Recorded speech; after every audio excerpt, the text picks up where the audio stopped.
বন্ধুরা আজকে আমরা জানবো যে ট্রাভার্স সম্পর্কে। ট্রাভার্স কি এবং ট্রাভার্স আমরা প্রিজমেটিক কম্পাসের মাধ্যমে কিভাবে আমরা পেয়ে থাকি। দেখো বন্ধুরা, আমরা যে ট্রাভার্স আমরা তিন ধরনের পেয়ে থাকি এবং প্রিজমেটিক কম্পাসের ক্ষেত্রে আমরা যে ট্রাভার্স পাই সেই ট্রাভার্স হচ্ছে আবদ্ধ ট্রাভার্স। আবদ্ধ ট্রাভার্স কাকে বলে না? আবদ্ধ ট্রাভার্স হচ্ছে আমার যেই ট্রাভার্সের শুরুর বিন্দু এবং অন্তিম বিন্দু সেম, অর্থাৎ যদি আমার ট্রাভার্সটা যদি আমরা এইভাবে যদি আবদ্ধ ট্রাভার্স পাই, তাহলে দেখো আমার এই এ বি সি ডি, দেখো আমার এ থেকে আমার এটা শুরু হয়েছে এবং কিন্তু আমার ডি এতে গিয়ে কিন্তু এটা মিলেছে, তাহলে আমার এইটা হচ্ছে আমার অন্তিম বিন্দু এবং যেখানে শুরু হয়েছিল সেই বিন্দুর সমাপ্তি পয়েন্ট।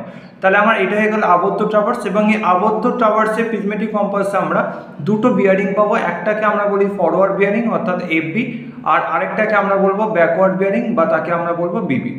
দেখো, যখন আমরা কোনো একটা স্থান থেকে যখন আমি ঘড়ির কাঁটার ন্যায় যখন আমরা অন্যত্র একটা স্থানে যখন যাব, তখন আমরা তাকে বলছি ফরওয়ার্ড বিয়ারিং।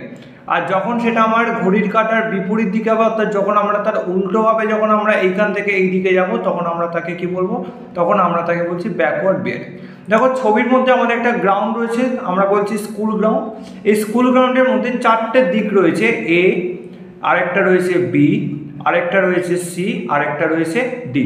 তাহলে ফরওয়ার্ড বিয়ারিং কি না, আমরা ঘড়ির কাঁটার ন্যায় আমরা ক্লকওয়াইজ যাব। তাহলে আমি প্রথমে এ থেকে যাচ্ছি বিতে, আমি এ থেকে গেলাম বিতে, তাহলে আমার এটা হয়ে গেল এ বির ফরওয়ার্ড বিয়ারিং।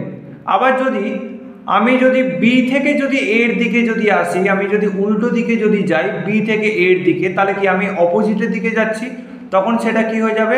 তখন সেটা হয়ে যাবে বি এর আমরা বলবো যে ব্যাকওয়ার্ড বিয়ারিং।